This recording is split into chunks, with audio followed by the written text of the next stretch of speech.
The medical officer at Camp Concordia, Kansas, stands in the examination room holding an X-ray film up to the light. He does not speak for almost 20 Age and date seconds. of birth. The nurse behind him shifts her weight and asks if Religion. something is wrong with the equipment. Do you have any Captain allergies? Howard Lynch shakes his head slowly Very and says slowly only now. one Rotate your sentence head that to will the echo left, through the Carl. decades to come. This boy should not be standing. Maintain The boy that in posture. question is 18 years old. German. According to the intake form, he walked off the transport truck without assistance less than 2 hours ago on this Thursday afternoon in late April of 1945. But the X-ray tells a different story. 3 vertebrae in his lower spine are compressed to the point of fracture. The bone tissue is visibly crushed. The surrounding area shows signs of chronic inflammation and microfractures that could only have developed over months, not days or weeks. Captain Lynch calls for the camp physician and the Red Cross liaison. What they are about to discover will force the United States War Department to open an investigation that reaches all the way back to a forced labor site in occupied Poland, a cattle car evacuation in January of 1945, and a 15-day march across frozen countryside where prisoners were beaten with rifle butts if they fell behind. But before we understand how this young man came to carry such damage in his spine, we need to understand something else, something that will matter far more than the medical details. We need to understand what happened when an 18-year-old boy who had been taught to hate America, who had been told Americans were cruel and decadent, walked into an American prisoner of war camp and discovered he had been lied to about everything.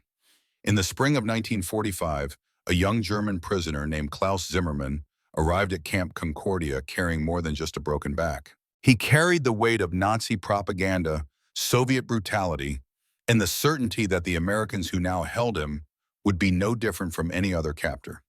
He was wrong, and that discovery would haunt him, sustain him, and ultimately transform him in ways he could never have imagined. Klaus Zimmermann should have been paralyzed. He should have been dead.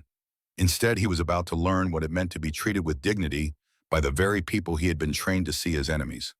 This is his story. But more than that, this is the story of what happens when ordinary Americans choose compassion over hatred, when they decide that even enemies deserve humanity. Camp Concordia sits in northeastern Kansas, a sprawl of wooden barracks surrounded by wire fencing and guard towers. The war in Europe is almost over. Germany is collapsing from both east and west. Prisoner of war transports arrive almost daily carrying men captured in France, Italy, North Africa, and now in these final weeks from camps recently liberated by Soviet or American forces in Central Europe. These last prisoners are different. They look older even when they are young. They move carefully as if every step must be calculated. The intake officers at Concordia have learned to spot them within minutes. They are the ones who flinch at sudden movements, the ones who eat slowly as if they cannot quite believe the food is real and will not be taken away.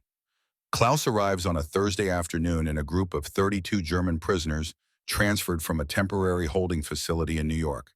His name is recorded on the transport manifest as Klaus Zimmermann, 18 years old, born in a village near Stuttgart, captured by American forces in Bavaria in early April. The intake clerk writes down these details without looking up. The boy is told to remove his shirt and shoes for the standard medical screening. He complies without protest. During the months of training before he was sent to the Eastern Front, Klaus had been shown propaganda films. The Americans his instructors said were weak and soft. They cared only for money and comfort. But when they took prisoners, the propaganda warned they would be cruel. They would work you to death. They would mock you. They would treat you as less than human because that is what the Jewish-controlled American government taught its soldiers to do. Klaus believed these things because he was 17 years old and had no reason to doubt them. Now standing in line at the intake station, he watches American soldiers process the German prisoners with an efficiency that seems almost bored. No one is shouting, no one is striking anyone. One of the American guards is even helping an elderly German prisoner fill out a form speaking in broken but earnest German. Klaus does not know what to make of this. He stays silent and waits for the other shoe to drop. The nurse takes his pulse, checks his eyes and mouth, and measures his height and weight. She writes down 5 feet 8 inches and 107 pounds. Then she asks him to stand straight and touch his toes. He bends forward slowly, keeping his knees locked, and stops halfway. The nurse assumes he is being uncooperative. She repeats the instruction in German, her accent thick but understandable. Klaus tries again. He stops at the same point. His face remains expressionless, but his breathing becomes suddenly shallow. The camp medical officer, Captain Howard Lintz, happens to be in the room conducting a training session for two junior medics. He is 38 years old, raised on a farm in Minnesota, and earned his medical degree in 1932 during the depths of the Depression. He has seen wounded men in North Africa. He knows the difference between defiance and pain. Lintz walks over and asks the boy in accented German if he is in pain. The boy says no. Lintz asks him to lift his right leg while standing on his left. The boy does it without difficulty. Lintz asks him to lift his left leg while standing on his right. The boy hesitates. He shifts his weight. He lifts the leg only a few inches before setting it down again. Lintz tells the nurse to send him for an X-ray before final processing. The nurse marks his file with a red flag and moves on to the next prisoner. The boy is told to sit on a bench near the infirmary entrance and wait. He sits down carefully, leaning forward slightly, and does not move for the next 40 minutes. We are still at Camp Concordia now, inside the camp infirmary X-ray room. The technician positions Klaus in front of the machine and tells him to stand straight and hold his breath. The exposure takes 3 seconds. The technician develops the film in the darkroom and brings it out to Captain Lintz, who is finishing paperwork at his desk. Lintz holds the film up to the window light. He squints. Then he stands up and walks to the examination room where Klaus is waiting. He asks Klaus in German to lie face down on the table. He presses his fingers along the boy's lower spine, starting at the base of the ribs and moving down toward the pelvis. At the third and fourth lumbar vertebrae, Klaus flinches but does not cry out. Lintz presses again more gently and feels a slight irregularity in the spacing between the bones. He tells Klaus to sit up. He looks at the young man for a long moment. Then he asks a direct question. When did this happen? Klaus does not answer immediately. He looks at the floor. Then he says in slow, careful German that he does not remember a specific moment. Lintz asks if he fell, if he was beaten, if something heavy landed on his back. Klaus says all of those things happened at different times. Lintz asks when the pain started. Klaus says it started in January after the march. Lintz writes this down. He asks what march. Klaus says the march from the labor camp in Czechia to Bavaria. Lintz asks how long the march lasted. Klaus says 15 days, maybe 16. He is not certain because they marched at night sometimes and rested in barns or ditches during the day. Lintz asks if he was given medical attention during the march. Klaus almost smiles. He says no. No one was given medical attention. Captain Lintz calls for the senior camp physician, Major Eugene Callahan, and the Red Cross liaison officer, a civilian named Robert Marsh. All three men review the X-ray together in the infirmary office. Callahan points out the compression, fractures in the third, fourth, and fifth lumbar vertebrae. He notes that the damage is not acute. It did not happen in a single traumatic event. The fractures are old, partially healed, and show signs of repeated stress and impact over an extended period. Marsh asks if the boy could have been walking and working with this injury. Callahan says yes, because the spinal cord itself does not appear severed. But the boy would have been in chronic pain. Any additional trauma could cause permanent paralysis. Lintz tells them the boy claims he was on a forced march in January. Marsh writes this down and says he will contact the War Refugee Board and request any available transport logs or survivor testimonies from Czechia in early 1945.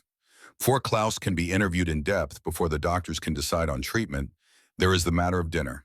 It is now past 6 in the evening. Klaus has not eaten since a piece of dry bread at the holding facility in New York 12 hours ago. An American guard escorts him to the camp mess hall. This is the moment everything changes. Klaus walks into a large wooden building filled with long tables.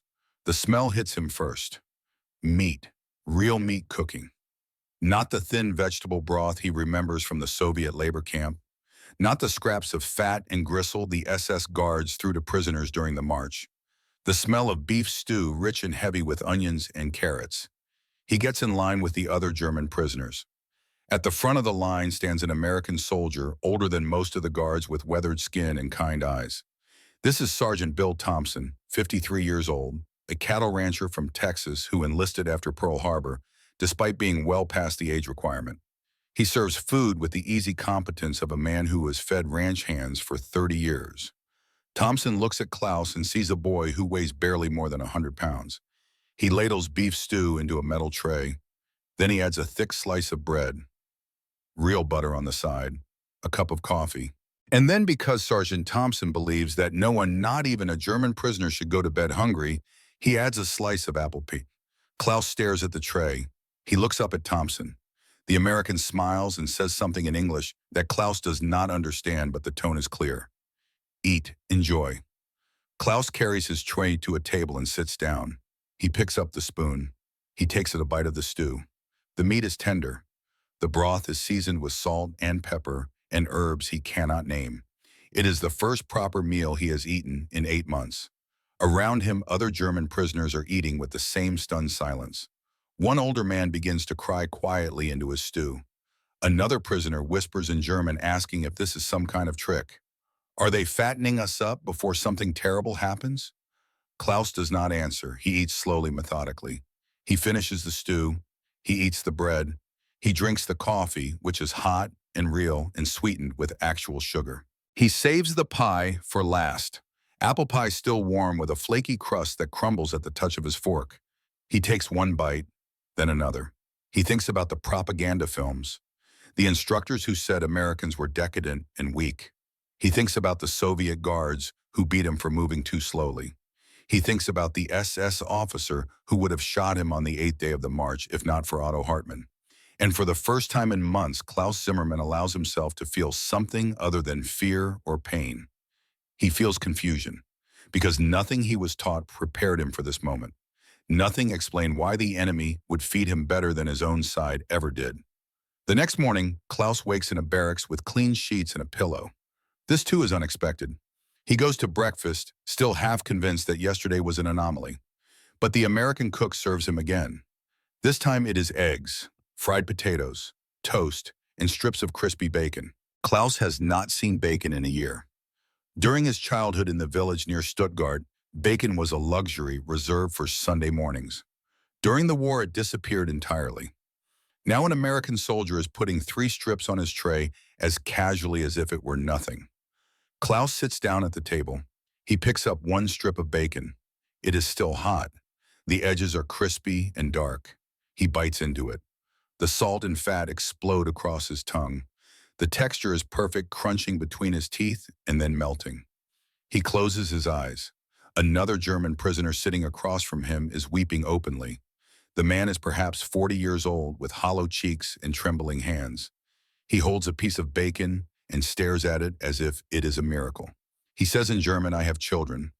They have not eaten like this in 3 years, and here I am, a prisoner, eating bacon." Klaus does not know what to say. He finishes his breakfast in silence. But something is shifting inside him. Some wall he built during the months in the labor camp, during the beatings, during the march where men died in the snow. That wall is beginning to crack. After breakfast, Klaus is called back to the infirmary. Captain Lintz is waiting with Major Callahan and Robert Marsh. They sit in a small room adjacent to the main examination area. There is no guard in the room. This surprises Klaus. He has never been questioned without a guard present. Marsh explains in fluent German that this is not a punishment or a tribunal. They need to understand what happened to Klaus so they can provide proper medical care and document the incident for the Red Cross and the War Crimes Commission. Klaus nods but does not speak. Marsh asks him to start from the beginning. Where was he when the injury occurred? Klaus takes a breath. He says he was not injured in one place. He was injured many times in many places. Marsh asks him to be specific, and so Klaus begins to tell his story. He was drafted into the German army in August of 1944, 2 months after his 17th birthday. He received 6 weeks of training at a facility near Munich. The training was rushed, chaotic. Germany was losing the war, though no one said this aloud. They needed bodies to throw at the Eastern Front. Klaus was assigned to an infantry unit sent to reinforce positions in Poland. His unit was overrun by Soviet forces in late November near the town of Katowice. Most of his company was killed or scattered in the confusion. Klaus and 12 others were taken prisoner by the Red Army and held in a makeshift camp for 3 days before being transferred to a Soviet-controlled labor battalion. He was sent to a coal sorting facility 20 kilometers west of Katowice. The work involved loading coal from rail cars onto trucks, 12 hours a day, 7 days a week. There was no protective equipment. The rations were 1 meal per day, usually soup made from potato peels and grain husks. Marsh interrupts. He asks if Klaus was beaten during this time. Klaus says yes, regularly. The guards used wooden clubs and rifle butts. If a prisoner moved too slowly, if a truck was not loaded on time, the guards would strike whoever was closest. Klaus was struck across the back and shoulders at least a dozen times that he can remember clearly. Some of the blows knocked him down. Once he dropped a coal sack, a guard kicked him repeatedly while he was on the ground. He does not know if that was when the vertebrae were damaged, but the pain in his lower back started sometime in late December. He told no one because there was no medical officer at the labor site. Complaining usually resulted in more beatings. Lentz listens to all of this with his hands folded on the desk. His face shows nothing but his jaw is tight. He has seen what war does to men. But hearing it described in the flat, affectless tone of an 18-year-old boy is something else entirely. Marsh asks what happened in January. Klaus says the Soviet forces began evacuating the labor camps because the front was moving west again. The prisoners were told they would be marched to a rail depot and transported deeper into Soviet-controlled territory. But the march never reached the depot. After 3 days on foot, they encountered a German SS unit retreating from the east. There was a brief firefight. The Soviet guards abandoned the prisoners and fled. The SS officer in charge ordered the prisoners to march with his unit toward Bavaria. Klaus says there were about 60 prisoners at that point, a mix of Germans, Poles, Hungarians. They marched for 15 days, mostly at night, through snow and frozen mud. They were given no food except what they could scavenge from abandoned farms. Several prisoners collapsed and were shot by the SS guards. Here Klaus pauses. His voice, which has been steady until now, wavers slightly. He says he nearly collapsed on the 8th day. He fell to his knees and could not stand. The pain in his back was like fire. He could not breathe. An SS guard pulled out his pistol and walked toward him. But then another prisoner, an older man, pulled Klaus to his feet. The man's name was Otto Hartmann. He was 45 years old, a printer from Berlin. Otto supported Klaus for the next 2 kilometers until Klaus could walk on his own again. Captain Lentz leans forward. He asks where Otto is now. Klaus says he does not know. They were separated when American forces captured the group in Bavaria. That was the last time he saw Otto. Klaus's voice is barely above a whisper when he says this. He stares at his hands. Lentz makes a note. He will look for Otto Hartmann in the transport logs. It is the least he can do. The interview continues for another hour. Klaus describes the rest of the march, the cold, the hunger, the men who died. He describes Otto sharing his meager scraps of food, Otto talking about his wife and 2 daughters in Berlin.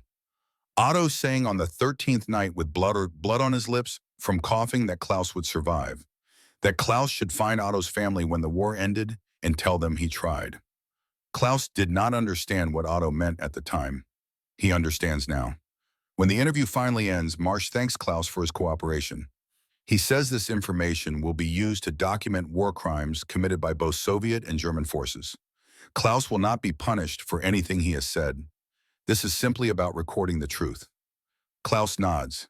He stands to leave. Then he turns back and asks a question that has been building in his mind since he arrived at Camp Concordia. He asks Captain Lentz in halting German why the Americans are being kind to him. Lentz considers this question for a long moment. Then he says in his careful accented German, because it is the right thing to do. Klaus does not know how to respond to this. The right thing. As if kindness needs no other justification. As if treating people with dignity is simply what decent human beings do. This concept is so foreign to everything Klaus has experienced in the past 8 months that he cannot quite process it. He leaves the room and walks back to his barracks in a daze. Over the next 3 days, Klaus exists in a state of suspended disbelief. He eats 3 meals a day, real food, meat, vegetables, bread with butter, coffee with sugar. He sleeps in a clean bed. He is given new clothes to replace the rags he arrived in. American guards speak to him without anger or contempt. One guard, a young man from Iowa, even teaches Klaus a few words of English. Hello, thank you. Good morning. Klaus learns that Camp Concordia holds about 4,000 German prisoners. Most were captured in France or Italy. They work on local farms during the day, earning small wages that go into accounts they can access after the war.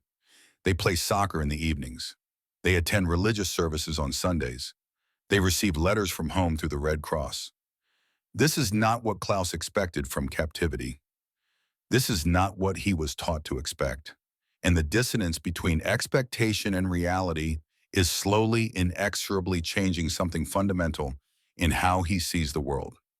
On the fourth day, Klaus is called back to the infirmary. Captain Lentz has consulted with orthopedic specialists from the Army Medical Corps. They have reviewed the X-ray images. They confirmed the diagnosis. Klaus has sustained compression fractures of the third, fourth, and fifth lumbar vertebrae, consistent with repeated blunt force trauma and prolonged physical strain. The specialists estimate that the fractures occurred over a period of weeks. Klaus continued to walk and work during the healing process, which prevented proper bone recovery. The result is permanent structural damage. The vertebrae will not heal to their original shape. Klaus will likely experience chronic pain for the rest of his life. He is at high risk for spinal cord injury if subjected to further trauma. Lentz writes a formal medical report and submits it to the camp commander, Colonel Raymond Fisher. The report includes a recommendation that Klaus be classified as medically unfit for labor and transferred to a hospital facility for long-term observation and treatment. Colonel Fisher approves the transfer. The report is forwarded to the War Department in Washington. Robert Marsh submits a parallel report to the International Red Cross headquarters in Geneva. He documents the suspected war crimes committed by both Soviet and German SS forces during Klaus's captivity. He requests an investigation and asks for any available survivor testimonies from the Silesia labor camps in the January evacuations. Marsh notes that Klaus's case is not unique. At least 8 other prisoners processed through Camp Concordia in the past month have shown signs of severe malnutrition, untreated injuries, and physical abuse that occurred while in Soviet or German custody during the final months of the war. 2 days later, on a warm afternoon in early May, Captain Lentz meets with Klaus one more time before the transfer. He explains that Klaus will be sent to a military hospital in St. Louis, where doctors will evaluate whether surgery or other treatment can reduce the pain. Klaus asks if he will be sent back to Germany after the treatment. Lentz says he does not know. That decision will be made by the War Department after the war ends. Klaus nods. He thanks Lentz in German. Lentz hesitates. Then he asks if there is anything else Klaus needs. Klaus says no. Then he pauses. He asks very quietly if Captain Lentz could try to find out what happened to Otto Hartmann, the man from Berlin who saved his life. Lentz promises he will try. He will check the transport logs. He will contact the Red Cross. If Otto is alive, Lentz will find him. Klaus thanks him again. For the first time since arriving at Camp Concordia, something like hope flickers in his eyes. The next day, Klaus boards a military train bound for St. Louis. He carries a small duffel bag with the clothes the Americans gave him. He carries the memory of bacon and apple pie and coffee with sugar. He carries the weight of 3 crushed vertebrae and 8 months of accumulated trauma. But he also carries something new, something he did not have when he arrived. He carries the knowledge that the enemy he was taught to hate had shown him more kindness in 1 week than his own side had shown in months. As the train pulls away from Camp Concordia, Klaus watches the Kansas countryside roll past the window. Flat fields, blue sky, a landscape untouched by war. And for the first time since he was 17 years old and boarding a truck to the Eastern Front, Klaus Zimmermann allows himself to imagine a future that does not involve pain or fear or hatred. He does not yet know that the journey ahead will change his life in ways he cannot foresee. He does not know that he will meet an American woman who will teach him what it means to heal. He does not know that he will one day return to this country not as a prisoner, but as a free man, or that he will be buried in American soil by people who consider him family. All he knows sitting on that train heading east towards St. Louis is that something inside him has shifted. Some fundamental assumption about the world has been proven wrong. And in the space left by that broken assumption, something else is beginning to grow. The train rolls on through the heart of America. Klaus leans his head against the window and closes his eyes. The pain in his back is still there. It will always be there. But for the first time in 8 months, Klaus Zimmermann falls asleep without fear. The military hospital in St. Louis sits on a hill overlooking the Mississippi River. It is a sprawling brick building that was once a university before the war turned it into a facility for wounded soldiers and prisoners of war. Klaus Zimmermann arrives on a Thursday morning in mid-May of 1945, just days after Germany surrenders unconditionally to the Allied forces. The war in Europe is over. But for Klaus, something else is just beginning. He is assigned to Ward 7, a long room with 12 beds. The other 11 are occupied by German prisoners, all being treated for injuries or illnesses sustained during captivity. Most sleep for long stretches or sit in silence, staring out the windows at a city they will never truly know. The ward smells of antiseptic and floor wax. Sunlight streams through tall windows. It is quiet in a way that feels almost sacred after months of chaos. Klaus is examined by an orthopedic surgeon named Captain Donald Pierce. Pierce is 42 years old, trained at Johns Hopkins, and has spent the past 3 years repairing shattered bones and torn ligaments in young men who will carry their wounds for the rest of their lives. He reviews the x-rays from Camp Concordia and orders a new set of images to confirm the diagnosis. The new images show what Lintz already documented. The vertebrae are compressed and partially healed in a deformed position. The damage is permanent. Pierce sits down with Klaus and explains the options in careful, slow German, supplemented by gestures and drawings. There is a surgery they can attempt. Spinal fusion using metal rods to stabilize the damaged vertebrae. It might reduce the pain. It might prevent further injury. But there is significant risk. Damage to the nerves during the procedure could result in permanent paralysis of the legs. Klaus listens to all of this with his hands folded in his lap. When Pierce finishes, Klaus asks what will happen if he does not have the surgery. Pierce says the pain will likely remain constant. Any future injury to the lower back could cause paralysis anyway. The vertebrae are fragile. One bad fall, one wrong movement, and Klaus could lose the ability to walk. Klaus thinks about this for a long time. He thinks about the 15-day march, about continuing to walk when every step felt like knives in his spine, about Otto pulling him to his feet when he could not stand on his own. He thinks about surviving 8 months of hell only to risk losing everything on an operating table. He tells Captain Pierce he does not want the surgery. Pierce respects this decision. He does not argue or try to change Klaus's mind. He simply nods and prescribes an alternative treatment plan. Bed rest, physical therapy, pain medication. They will do everything they can to help Klaus manage the injury without surgery. Klaus thanks him. He does not explain that his refusal comes from a deeper place than fear of paralysis. He does not explain that being able to walk even in pain is the only thing that makes him feel human, that losing the ability to move on his own would be worse than any amount of suffering. Pierce shakes Klaus's hand and leaves. And that is when Sarah Mitchell walks into his life. She is 26 years old with dark hair pinned back in a practical bun and eyes that have seen too much grief for someone so young.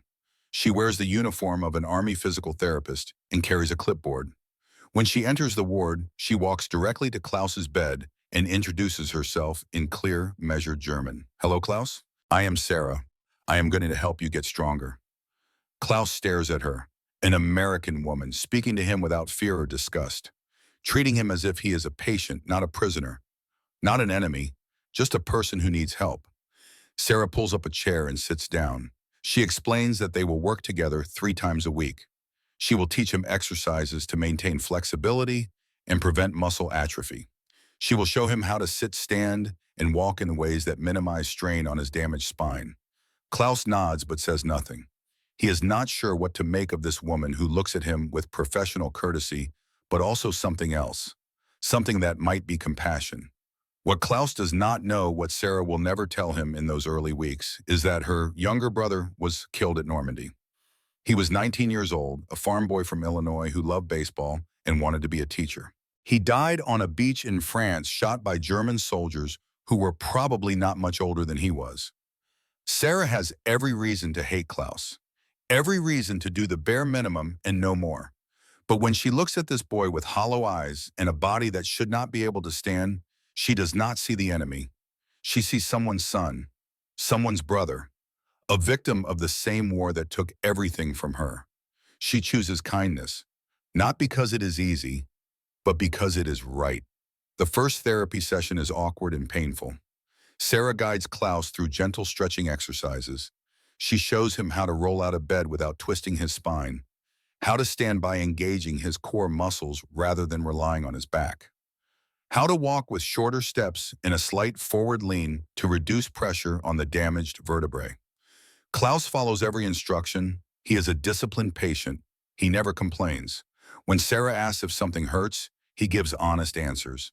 Yes, a little, very much. She adjusts accordingly. At the end of the session, Sarah tells Klaus he did well. She will see him again on Friday. Klaus thanks her in careful English. Thank you, Miss Sarah. She smiles. It is the first real smile anyone has given him in longer than he can remember. You are welcome, Klaus. You can just call me Sarah. Over the following weeks, something unexpected happens. Klaus begins to heal. Not just physically, though the exercises do help strengthen the muscles around his damaged spine. He heals in other ways, deeper ways. Sarah brings him a cheeseburger from the hospital cafeteria one afternoon. She says he needs protein to build muscle. Klaus unwraps the paper and stares at the sandwich. 2 thick beef patties, melted cheese, lettuce and tomato and pickles, a soft white bun. He takes a bite. The flavors explode in his mouth, savory and rich and somehow uniquely American. He has never tasted anything like it. He looks at Sarah with something close to wonder. This is amazing, he says in broken English.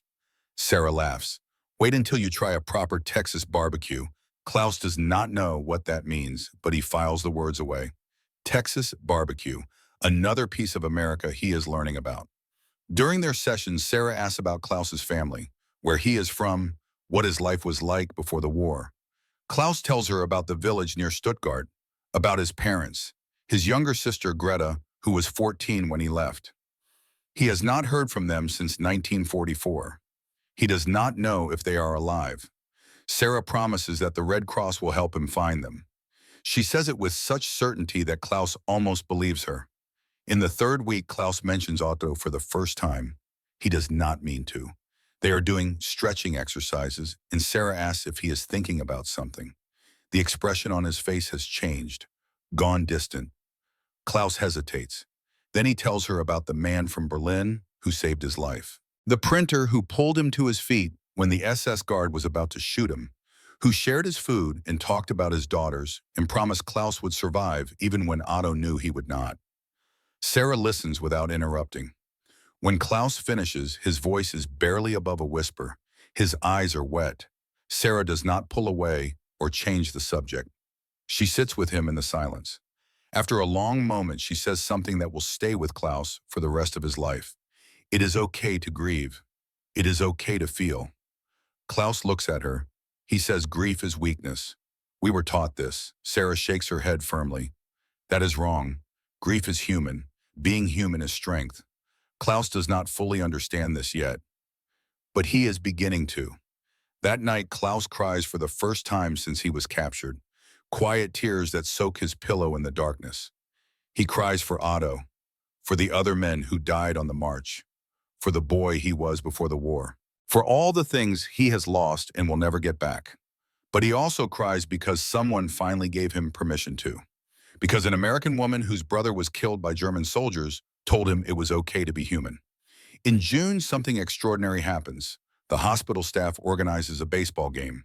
Wounded American soldiers versus a mixed team of recovering patients that includes both Americans and German prisoners. Sarah insists that Klaus watch. He is not cleared to play, but she wants him to see it, to understand what baseball means to Americans, to see how the game can bring people together. Klaus sits on a bench near the makeshift diamond. The field is just a cleared patch of ground behind the hospital with bases marked by canvas bags. But the players treat it like sacred ground. They warm up with practiced motions. They call out to each other in English that Klaus is beginning to understand in fragments. The game begins. Klaus watches with growing fascination. The rhythm of it, the crack of the bat, the way players run and slide and leap, the way both teams cheer for good plays even when the other side makes them. In the fifth inning, one of the American players sprains his ankle sliding into second base. He limps off the field, then cursing good-naturedly. The team is short a player. Someone calls out, "Hey, Klaus, you want to fill in?" Klaus freezes. He looks at Sarah. She nods encouragingly. He stands up slowly. He walks to the plate. Someone hands him a bat. It is heavier than he expected. An American soldier shows him how to hold it. Another explains the rules in simple English, supplemented with gestures. Klaus steps up to bat. The pitcher throws. Klaus swings and misses. Both teams laugh, but not in a cruel way. They are laughing with him, not at him. The pitcher throws again. Klaus swings again, misses again. Strike three. Klaus is out. But something amazing happens. Both teams applaud anyway. Someone claps him on the shoulder. Another player says, "Good try, kid. You will get it next time." Klaus walks back to the bench and realizes he is smiling, actually smiling. For the first time in a year, he has done something that has nothing to do with survival or pain or war. He has played. He has been part of something. After the game, everyone gathers in the shade. Someone produces bottles of Coca-Cola from a cooler packed with ice. Klaus has never seen a Coca-Cola bottle before. It is small and curved and made of thick green glass. An American soldier named Jimmy opens one and hands it to Klaus. He shows Klaus how to use the bottle opener. The cap comes off with a satisfying pop and a hiss of carbonation. Klaus takes a sip. The liquid is cold and sweet and fizzy. It tastes like nothing he has ever experienced. Sugar and something else he cannot name. Something bright and optimistic. Jimmy grins at him. "Welcome to America, kid." Klaus drinks the whole bottle. When he is finished, he looks at the empty glass in his hand and makes a decision. He will keep the bottle cap. He will put it in his pocket and carry it as a reminder of this moment, of the day he played baseball with Americans and drank Coca-Cola and laughed. Later, Sarah asks him what he thought of the game. Klaus struggles to find the words in English. Finally, he says, "I forget I am prisoner." Sarah's expression softens. "You are not a prisoner, Klaus. You are a patient. There is a difference." Klaus nods, though he is not entirely sure he understands the distinction. But he wants to understand. He wants to believe that there is a difference between being held captive and being cared for, between being an enemy and being a human being who needs help. While Klaus is learning to heal in St. Louis, Captain Howard Lintz is keeping his promise in Kansas. Every evening after his duties are done, Lintz sits at his desk in the Camp Concordia Infirmary and searches through transport logs. He cross-references names with Red Cross records. He contacts temporary holding facilities in New York and New Jersey. He is looking for Otto Hartmann, 45 years old, printer from Berlin, last seen in Bavaria in April of 1945. For 3 weeks, Lintz finds nothing. Otto Hartmann seems to have vanished, but Lintz does not give up. He expands his search to British and French authorities. He sends inquiries to the International Red Cross in Geneva. In the 3rd week of June, he receives a response. The letter from Geneva is brief and formal. It contains information about Otto Hartmann, but it is not the information Lintz hoped to find. Otto Hartmann is deceased. Date of death, January 14, 1945. Location en route during forced march from Silesia region to Bavaria. Caused pneumonia and exhaustion compounded by gunshot wound when subject could no longer continue march. Lintz reads the report 3 times. He cross-references the dates. January 14th. That was the 14th day of the march Klaus described. The day after Otto saved Klaus from the SS guard who was about to execute him. Otto Hartmann died the day after he pulled Klaus to his feet. He died because he used his last reserves of strength to save someone else. Lintz sits at his desk for a long time staring at the letter. He thinks about writing to Klaus immediately, but something tells him this news needs to be delivered carefully. Klaus is fragile, still healing. This information could break him. Lintz calls the hospital in St. Louis and asks to speak with Sarah Mitchell. When she comes to the phone, he explains the situation. He has information about Otto Hartmann. It is not good news. Can she be with Klaus when Lintz calls to tell him Sarah says yes immediately? She will make sure Klaus is not alone. The next day, Sarah brings Klaus to a private office in the hospital. There is a telephone on the desk. She sits beside him and takes his hand. She tells him that Captain Lintz has news about Otto. Klaus's face goes very still. He knows what is coming, has known since the moment he was separated from Otto in Bavaria. But knowing and hearing are different things. Sarah dials the number. Lintz's voice comes through tinny and distant. He speaks in German, slow and gentle. "Klaus, I have information about Otto Hartmann." There is a long pause. Klaus's hand tightens around Sarah's. He is dead, is he not? Klaus asks. Linz says yes. He is sorry. Otto died on January 14th. Pneumonia. He was shot by guards when he could no longer walk. Klaus is silent. A single tear runs down his face. Linz continues, he died the day after he saved you, Klaus. He used everything he had left to keep you alive. Klaus nods, though Linz cannot see this. His voice, when he finally speaks, is steady, but hollow. He knew. He told me he would not make it. I did not want to believe him. Linz says there is more. He contacted Otto's family through the Red Cross. Otto's wife is still alive in Berlin. She knows what happened. She wanted Klaus to know something. Klaus waits. Otto's last words were about you. He said, tell the boy from Stuttgart I am glad I could help. Klaus breaks. The tears come in full now, and he does not try to stop them. Sarah holds his hand and does not let go. After Klaus composes himself, he asks if he can write to Otto's family. Linz says yes. The Red Cross will facilitate it. Klaus can send a letter, and they will make sure it reaches Otto's widow and daughters. Klaus thanks Linz. He thanks him for keeping his promise, for finding out what happened even though the news was terrible, for caring enough to look. Linz says it was the least he could do. He wishes he could have brought better news. When the call ends, Klaus sits in the chair and stares at his hands. Sarah stays with him. She does not offer empty comfort or false hope. She simply stays. Present, human. After a long silence, Klaus says, I need to write to them. To Otto's family. I need to tell them he was a hero. Sarah nods. We will help you. We will make sure they know. That evening, Klaus sits at a small desk in the hospital library with pen and paper. Sarah sits nearby, helping with German grammar when Klaus gets stuck. He writes slowly, carefully, each word chosen with deliberate precision. Dear Frau Hartmann, I am Klaus Zimmermann. Your husband saved my life. He describes the march, the cold, the hunger, the moment when Klaus fell and could not stand, and Otto pulled him up.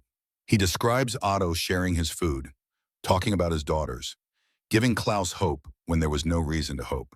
He writes, your husband taught me that humanity transcends nations. He showed me what it means to be a good man. I am alive because of him. Everything I do from this day forward, I do in his memory. He closes the letter with a promise. When I return to Germany, I will visit you. I will tell your daughters their father was the bravest man I knew. Klaus folds the letter carefully. Sarah adds her own note written in careful German. She introduces herself as the nurse caring for Klaus. She wants Frau Hartmann to know that her husband saved not just Klaus's body, but his soul. That Klaus arrived broken and angry and lost, but is now becoming kind and thoughtful and hopeful. That is Otto's legacy. He created goodness in the darkest time. The letter is sent through the Red Cross. Klaus does not know if it will reach Berlin. The city is in ruins, divided between occupying powers, but he has to try. He owes Otto that much. In August, Klaus is cleared for discharge. His back pain is manageable with the exercises Sarah taught him. He will never be free of it, but he can function. He can walk. He can work. He is transferred back to Camp Concordia and assigned to light duty in the camp library. His job is to organize books, repair damaged bindings, and help with the prisoner education program. The work is quiet and suits him. In the evenings, Klaus teaches himself more English. He uses a German to English dictionary and a set of children's books donated by a church group in Kansas City. Other prisoners sometimes ask for help with their own English lessons. Klaus is patient and methodical as a tutor. He remembers how Sarah taught him with clarity and encouragement, and he tries to do the same. One prisoner, a former school teacher from Dresden, tells Klaus he would make a good teacher someday. Klaus does not respond to this. He does not think about the future in those terms yet. He thinks only about the next day, the next task, the next page. But something is changing in how he sees himself. He is beginning to imagine possibilities beyond survival. In September, Sarah is transferred to another hospital facility. Before she leaves, she comes to Camp Concordia to say goodbye. She and Klaus sit in the library, surrounded by shelves of books neither of them will ever read together. Sarah tells Klaus he is going to do great things. She feels it. Klaus says he does not know how to thank her. She says he can thank her by being the man Otto believed he could be. Then she does something unexpected. She writes her his address on a piece of paper and hands it to Klaus. She tells him to write to her, to let her know he is okay, to stay in touch. Klaus promises he will.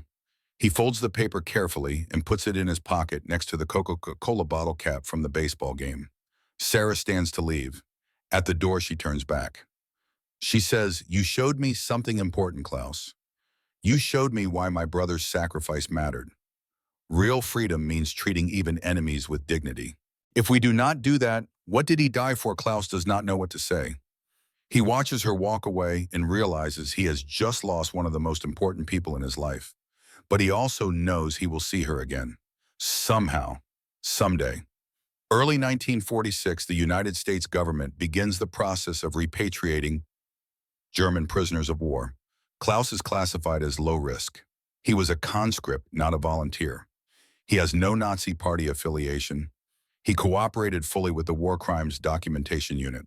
What Klaus does not know is that his testimony helped convict SS Captain Werner Kruger in a war crimes trial.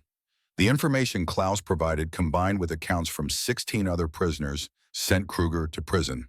But this is kept confidential. Klaus will never learn that his words mattered in that way. In March of 1946, Klaus is placed on a transport list. He will be sent back to Germany within 2 months.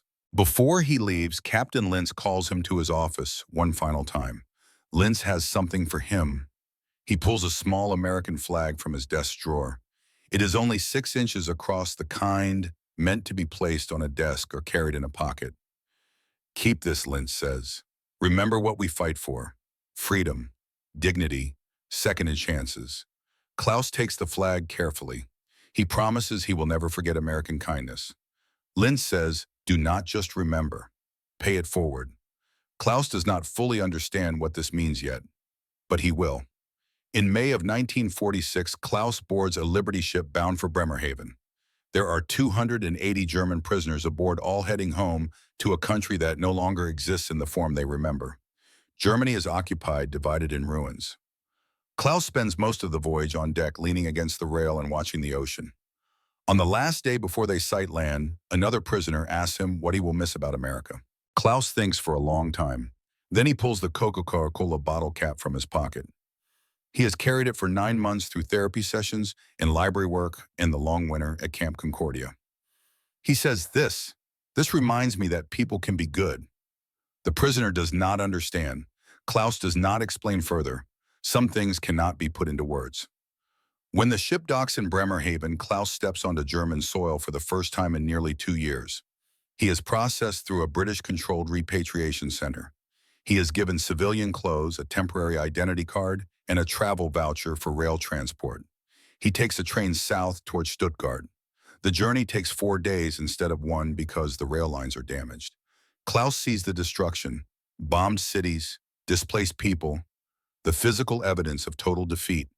When he finally reaches his village, he finds his family's house still standing but occupied by refugees from the east. A neighbor tells him his parents left in January of 1945 and went to stay with relatives in Bavaria. They are in a refugee camp near Nuremberg. Klaus travels to Nuremberg. He finds the camp a collection of wooden barracks surrounded by wire fencing. It houses about 600 people. He finds his parents in the third barrack. His mother cries when she sees him. His father shakes his hand and says nothing for a long time. They thought he was dead. They received no word for more than a year. Klaus asks about his sister Greta. His mother says she is alive, living with an aunt north of Munich. Klaus feels relief wash over him. They all survived. He stays with his parents for 2 weeks. He helps them apply for permanent housing and ration cards. He does not tell them about the injury, about the pain that wakes him every morning, about the x-rays in Kansas or the hospital in St. Louis. They have enough to worry about. Before he leaves, his father asks what he will do now. Klaus says he will find work, learn a trade, rebuild. What he does not say is that he carries America in his heart now. The kindness he was shown, the bacon and Coca-Cola and baseball, the people who chose to see him as human rather than enemy. These things have changed him in ways he cannot fully articulate. He keeps the small American flag hidden in his belongings. He keeps the Coca-Cola bottle cap in his pocket. And he keeps Sarah's address folded in his wallet. In June of 1946, he writes his first letter to her. Dear Sarah, I am home. My family is alive. I think of American kindness every day. Thank you for everything. Klaus. 3 weeks later, he receives a reply. She is glad he is safe. She is proud of how far he has come. She believes he will do good things with his second chance. And so Klaus begins to rebuild. He apprentices as a carpenter in Heidelberg. He works hard, applies the discipline he learned in therapy. Do it right, do it well, be reliable. These are American values, he thinks, values worth keeping. Over the following years, Klaus saves money. He has two goals. First, to visit Otto's family in Berlin and fulfill his promise. Second, secret and almost impossible to visit America again someday. Not as a prisoner, as a free man. It seems like a dream. But Klaus has learned something important in the past 2 years. Sometimes the impossible becomes possible through small acts of kindness, through people choosing to do the right thing even when it is hard. He does not know it yet, but in 26 years, that impossible dream will come true in the most unexpected way. He will return to the land that healed him. He will see Sarah again. He will drink Coca-Cola and watch baseball and stand on American soil as a free man. But that is still far in the future. For now, Klaus simply works and saves and writes letters across the ocean. He carries his pain quietly. He remembers Otto every day, and he tries to live in a way that honors the second chance he was given by strangers who chose compassion over hatred. The broken spine will never fully heal, but the broken spirit has been made whole. And that happened in America in a place called Kansas, in a hospital in St. Louis, through the actions of people who believe that even enemies deserve humanity. Klaus tucks the Coca-Cola bottle cap back into his pocket and gets back to work. There is so much to rebuild, so much to prove, so much to become. And he will, because Otto saved him, because Sarah healed him, because America showed him a better way. The rest is just time and perseverance. And Klaus Zimmermann has plenty of both. 27 years is a long time to carry pain. Long enough that it becomes part of who you are. Long enough that you forget what it feels like to stand without that constant ache in your lower back. That sharp reminder every morning that your body was broken and never quite healed right. By January of 1972, Klaus Zimmermann is 45 years old. He has built a good life in Heidelberg. He married Anna Weber in 1953, a kind woman who asked few questions about the war and loved him despite the scars she saw on his back. They have a daughter, Margaret, now 14 years old. Klaus runs a small carpentry business. He is known for honest work and fair prices. Neighbors respect him. Customers trust him. But the pain has gotten worse. It starts as a dull throb that wakes him at 4 in the morning. Then it becomes sharp stabbing, impossible to ignore. By early January, Klaus can barely walk from the bedroom to the kitchen. He cannot work, cannot lift, cannot bend without gasping. Anna has been patient for 19 years, but now she puts her foot down. You need surgery, no more waiting, no more pretending you are fine. Klaus tries to argue. Anna does not let him. They go to the hospital in Heidelberg. The doctor examines him, orders new x-rays, and looks at Klaus with something close to disbelief. How did you live with this for 27 years? Klaus does not have a good answer. You get used to it, he says. You learn to manage. The doctor shakes his head. You need surgery immediately. If you wait any longer, you will be paralyzed within months, maybe weeks. That night, Klaus tells Anna everything. The whole story he has kept inside for nearly 3 decades. The Soviet labor camp, the beatings, the 15-day march. Otto Hartmann pulling him to his feet when the SS guard was about to shoot him, arriving in America with 3 crushed vertebrae. The American doctors offering surgery that he refused out of fear. Anna listens without interrupting. When he finishes, she is quiet for a long time. Then she asks, "Why did you not tell me?" Klaus says, "I thought carrying it alone was strength." Anna takes his hand. Strength is trusting the people who love you. Klaus agrees to the surgery. It is the same procedure he was offered in 1945. Spinal fusion with metal rods. The risks are higher now because he is older. 30% chance of complications. But doing nothing guarantees paralysis.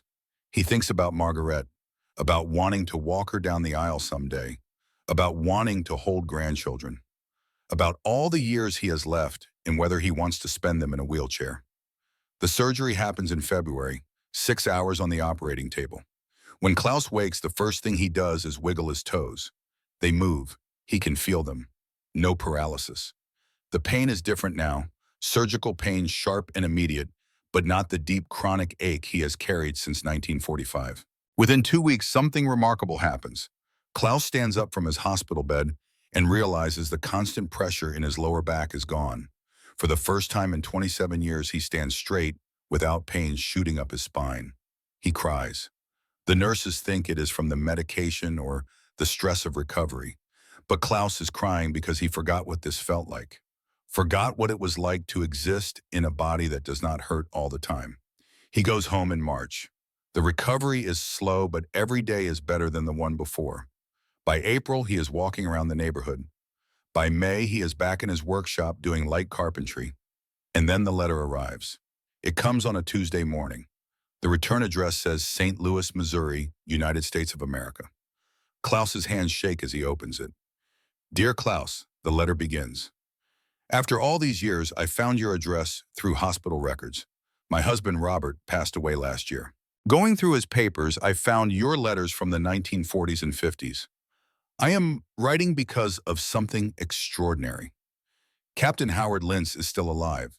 He is 75 years old and lives in Kansas. He asks about you sometimes. Klaus, would you ever consider visiting America again? I know it is a lot to ask, but I think it would mean the world to him and to me. Your friend and always Sarah Mitchell Warner. Klaus reads the letter 3 times. He reads it aloud to Anna, his voice breaking. She remembers me after 27 years. Anna says you should go. Klaus says they cannot afford it. Anna says they will find a way. This is his dream. She has known about it for years, even though Klaus never said it directly. She has seen the small American flag hidden in his dresser drawer, the Coca-Cola bottle cap he still carries, the way his face changes when he talks about Sarah and Captain Lentz and the baseball game. That evening, Margaret overhears her parents talking. She is 14 and smart and observant. She has heard pieces of her father's story over the years. The war, the injury, America. But she never understood how much it meant to him. Over the next 6 months, Margaret does something extraordinary. She starts saving money from her part-time job at a bakery. She enlists her grandparents, her aunt and uncle, family, friends. She tells them about her father's dream, about the Americans who saved him, about how he has never stopped wanting to return. By September, she has enough for a plane ticket. On Klaus's 45th birthday, Margaret gives him an envelope. Inside is a ticket to New York and a note. Papa, you are going to America.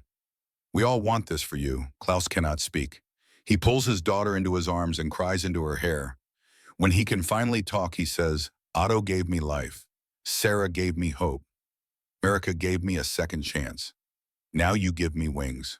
In late September of 1972, Klaus boards a Lufthansa flight from Frankfurt to New York. It is his first time on an airplane. He sits by the window and watches Germany disappear beneath the clouds. The last time he saw America, he was 18 years old, a prisoner being transported to St. Louis. Now he is 45, a free man returning to thank the people who changed his life. The plane lands at JFK Airport.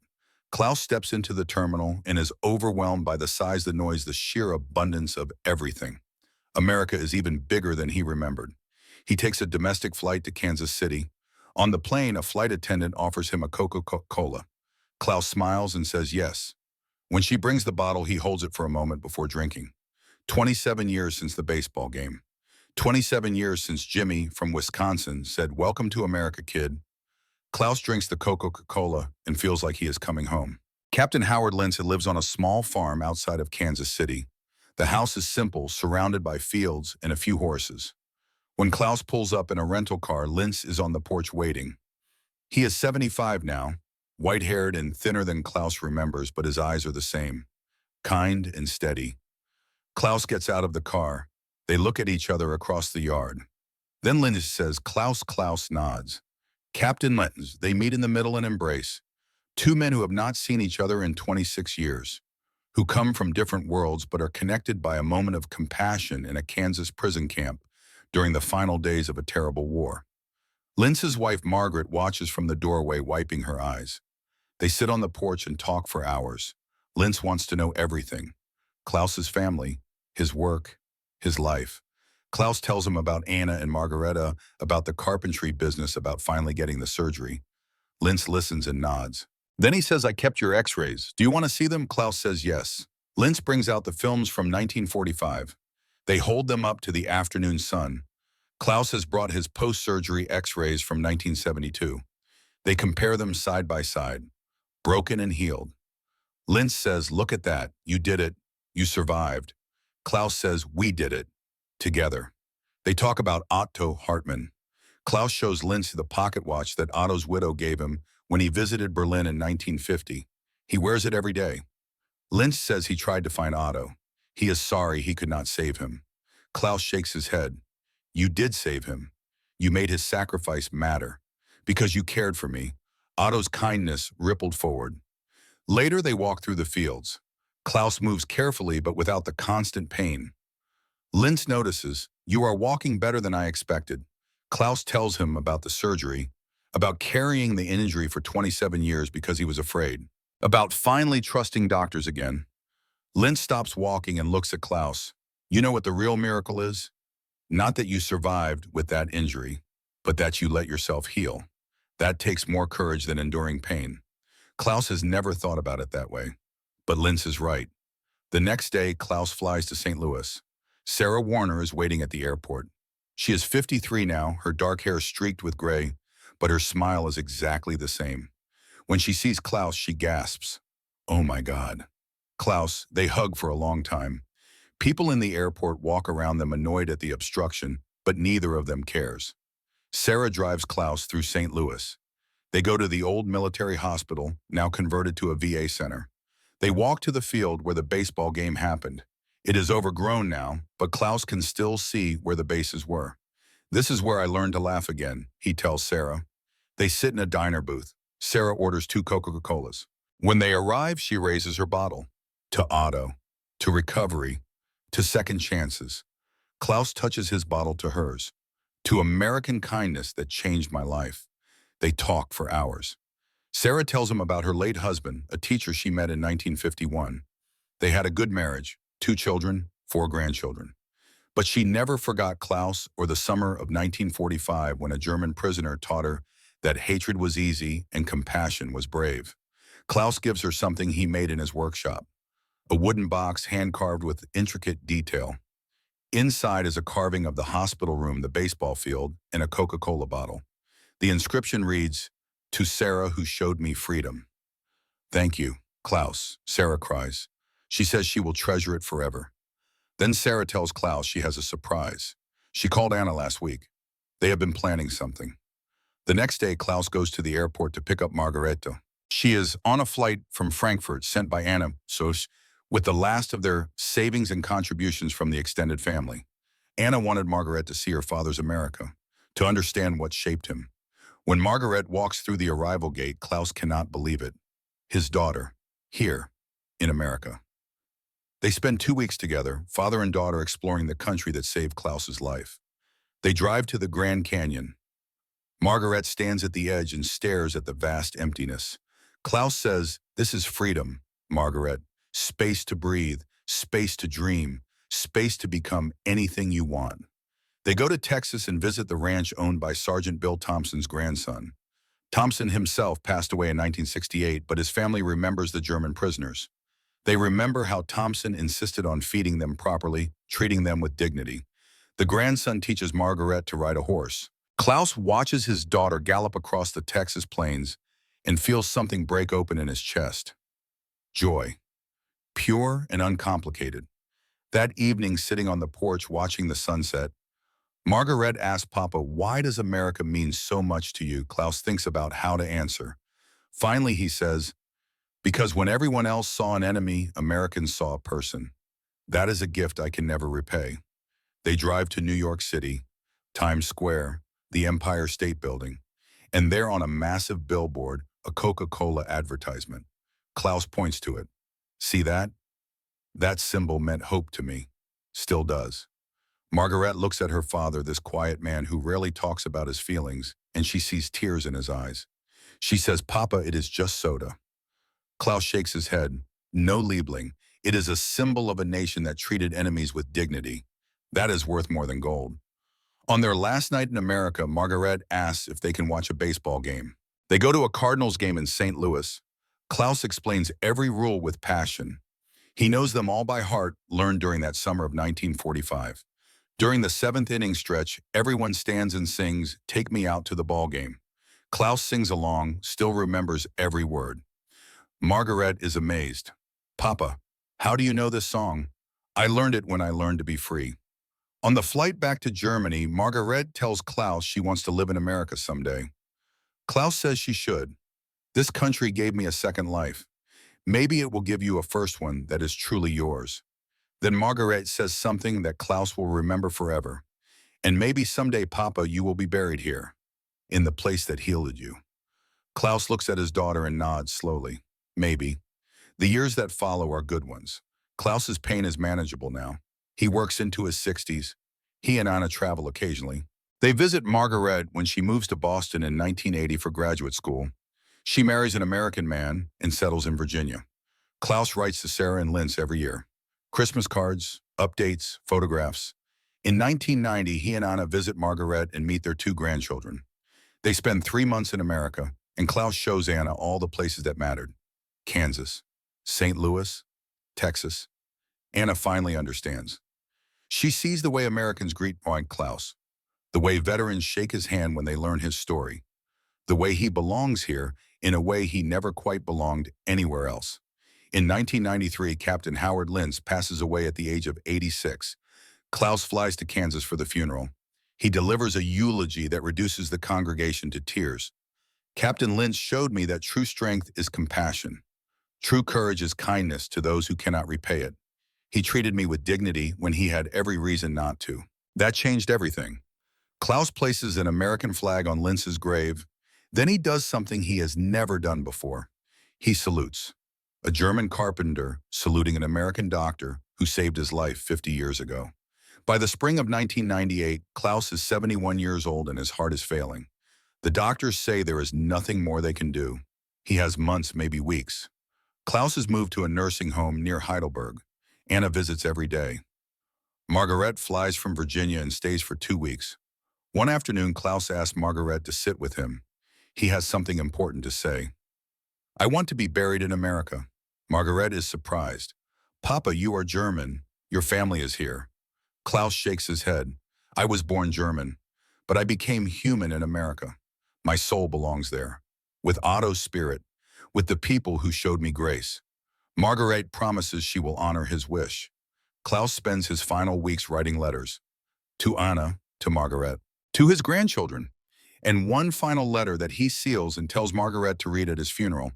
He writes about the labor camp, the march, Otto saving him, arriving in America expecting cruelty and finding kindness instead, Sarah teaching him to heal, the baseball game, the Coca-Cola, all of it. But the core of the letter is this: America saved me twice. First from death, second from hatred. I learned that nations do not define people. Values do. Freedom, dignity, and second chances are universal. Take care of Sarah. Visit Linz's grave. Remember Otto, and always, always believe in goodness. On a quiet morning in June of 1998, Klaus Zimmermann passes away. Anna is holding his hand. Margaret is reading to him from a book. His last words are, "Tell Sarah thank you. Tell her I found Otto. He is waiting for me." Then he is gone. True to her promise, Margaret arranges for Klaus to be buried in Kansas. There is a small cemetery near where Captain Linz is buried. The funeral is held on a warm day in July. The turnout is extraordinary. Sarah is there now, 78 and in a wheelchair, but determined to attend. The grandchildren of Sergeant Bill Thompson come. Former prisoners Klaus stayed in touch with over the years. American veterans who knew Linz. Strangers who read about Klaus's story in the local newspaper. And someone unexpected. A woman in her 60s who introduces herself as Otto Hartmann's granddaughter. She flew from Berlin to represent the family. She places a flower on Klaus's casket and reads a letter from Otto's daughter. "Klaus kept his promise to my father. He lived a life worthy of the sacrifice. By honoring my father, Klaus honored all who choose kindness over cruelty. Sarah gives the eulogy. Her voice is weak but clear. I met Klaus when he was a broken boy full of pain and propaganda. I watched him transform into a kind man, a devoted father, and a bridge between nations. He taught me that healing does not come from revenge. It comes from choosing to see humanity in everyone. Klaus never forgot what America gave him, and he spent 50 years paying it forward. That is the American dream. Not wealth, not fame, second chances. Margaret reads from Klaus's final letter. She reads about American values and Otto's legacy and Sarah's impact. She ends with, "My father wanted you to know that one act of kindness can change a life." Captain Lintz's care, Sarah's compassion, even a Coca-Cola from a soldier, they all mattered. They proved that in the darkest times, choosing humanity is what separates civilization from barbarism. The American Legion members asked permission to drape an American flag over Klaus's casket. Margaret says yes. They perform a 21-gun salute, honorary recognition for contributions to German-American relations. Klaus Zimmermann, who arrived in America as an enemy prisoner, is laid to rest with military honors in American soil. Years pass. Margaret visits the grave every summer. She brings her children and later her grandchildren. She tells them about Opa Klaus, about the labor camp and the march and Otto pulling him to his feet, about arriving in America with a broken spine and finding people who chose to heal rather than harm. In 2015, Margaret brings her 12-year-old grandson to the cemetery. He looks at the gravestone and asks why Opa is buried in America instead of Germany. Margaret tells him the whole story. The boy listens wide-eyed. "So America saved him?" the boy asks. Margaret shakes her head gently. "No, darling. Americans saved him. People who chose kindness." After visiting the grave, they go to a diner. Margaret orders Coca-Colas for everyone. It is a tradition now. She raises her bottle in a toast. To Opa Klaus, to Otto, to Captain Lintz, to Sarah, to second chances. The grandchildren do not fully understand yet, but they drink, they participate in the ritual, and someday they will understand what it means. In 2018, a historian researching war crimes trials discovers Klaus Zimmermann's testimony in declassified War Department archives. Klaus's account, combined with 16 other prisoners, helped convict SS Captain Werner Kruger in 1947. Klaus never knew his words sent a war criminal to justice.